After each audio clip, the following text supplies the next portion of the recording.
because it should be a weekend wherever everybody's at. So good morning. If it's not morning where you're at, good evening. Hey, my name is Stephanie. Welcome to the Keto Mom page. I wanted to hop on and just give you a really quick tip as you go throughout your weekend, or maybe you'll watch this during the week. And it's a super simple concept. And I know a lot of you are like, really? And I talked about it yesterday, but I just wanted to give you this idea because raise your hand if you're at home. Raise your hand if you've been home for a week. And maybe you're like, oh my goodness, right? So we just made a protein waffle. Anybody have a protein waffle? These are delicious. I put them, it's legitimately 2 eggs, a scoop of protein or a pack of protein, whatever protein that you drink. I have like a keto protein that we use. Everybody keeps saying, what protein do you use? Just whatever protein that you like. Just make sure it is not full of sugar. So we've got a keto protein. It's ketomom.com. You can head over there and check it out. I'm not going to eat while I'm talking to you because that's rude.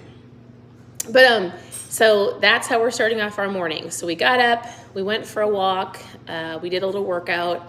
I'm not intermittent fasting today, really, because I was so hungry yesterday. I don't know, I stopped. Anybody intermittent fasting?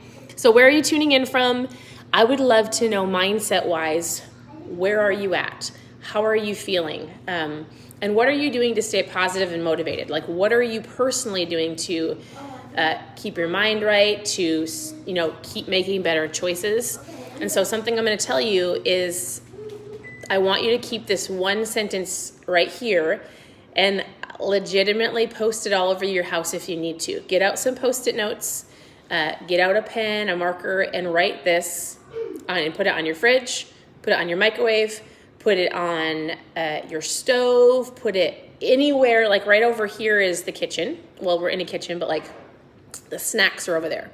So our family is currently in Florida. We live in Kentucky. We travel all over the place, but we're staying in Florida till probably mid-November, mainly because they shut down the borders. But we're staying with another family. We've been with them for 10 days, so don't worry. We've got social distance, but in this home, it's big enough for all of us, and so it's great.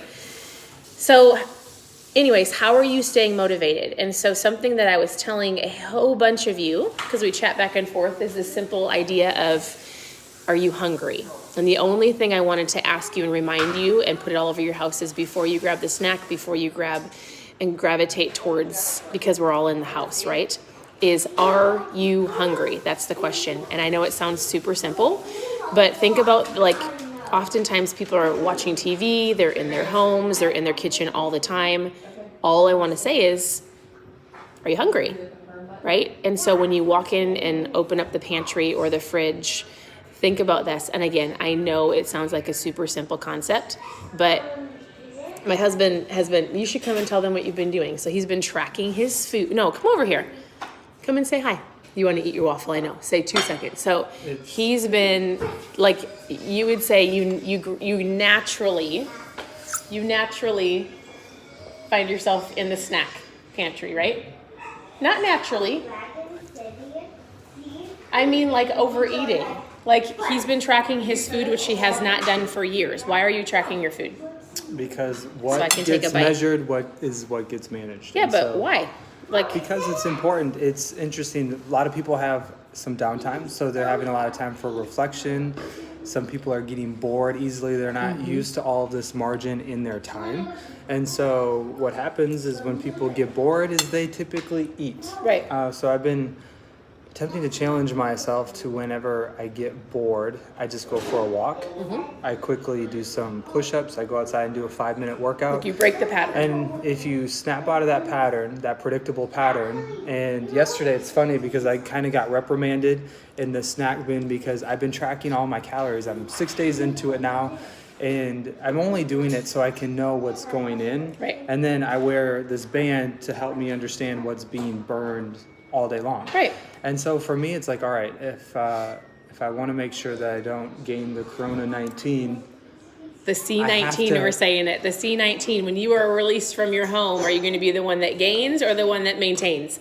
Oh, that's good. Or the one that gets ahead. Or gets ahead. Gains, maintains, gets ahead. What are you doing? Like, I'm going to know what your goals are, but do you have the system in place that's going to get you there? Yeah, so it's all about systems. It's all about breaking the patterns. Right. And so for me, I'm just tracking everything. And the reason why I'm it's fun. tracking everything is simply because then I have it's a way to hold myself accountable. Right. And so yesterday I was looking at these, she taught a couple days ago, if you didn't check it out, it was called The Tip is to Flip. So I was flipping things over and she knew I was hungry because it was supper I could time. tell he was hungry. I wasn't going to eat anything, but she's like, you get away from there, you get out of there. And I But was like, only I was just because he flipping it. asks me to hold him accountable. Does anybody on here have an accountability partner? If it's not a person, you can come here to do it, right? But he asked me to do that, so I kind of hold him to pretty high standards, right? Yep. So I'm We just had curious a- if I should shave. We had a little conversation, and I said, I'm not going to be your accountability partner anymore. But that's the reason why I'm doing it. Right. So I would say my tip for you is to figure out how you can break those boredom patterns. Right. Do some push-ups, drink some water. Most of the time, you're not really that hungry. You're just thirsty. Right. And when you're thirsty, it's already too late because you're probably already dehydrated. So I would just say always carry a water bottle with you. Have water sitting next to the counter that's ready to go. Prepare. I mean, this is the time where you can get ahead or you can fall behind. And my encouragement for you would be break those patterns, set up the right systems, flip over, make The tip, tip is the flip. or the So- one question you ask yourself is, am I that hungry? helpful? Yes, thank you for sharing. That's it. That's all I wanted to cop on here and say. So I would love to know where you're tuning in from. How are you personally feeling? What questions do you have? I'll come back on later tonight and do like a Q&A. So what questions do you personally have? Maybe it's geared around food, whether it's around the keto lifestyle, how to track something, whatever it is. Post the questions below and let us know the biggest, maybe the hurdle or the challenge you need to get over, whether it's working out from home, some tips or tricks, ideas around that, or just some meals. So I have a foods list that I can send you that's a very basic idea of what we usually eat. Otherwise, keep it super simple. Post the Post-it notes around your house because it will be helpful. Or all you have to do, get a Sharpie. I know it sounds serious, but like get a pen or something. And write like, am I hungry? I know it sounds weird. Maybe like right here, because when you go to eat something, it's on your thumb. Am I hungry? Anything that you have to do to remind yourself to think for 2 seconds before you decide to eat out of boredom or out of habit or because you sat down or you don't know what else to do. So go move your body, go for a walk. Fresh air is fine. It's actually really good for you. That's it. So we'll let you guys go. Ask questions below. Tell us where you're tuning in from, and we will talk to you very soon. Have a great day.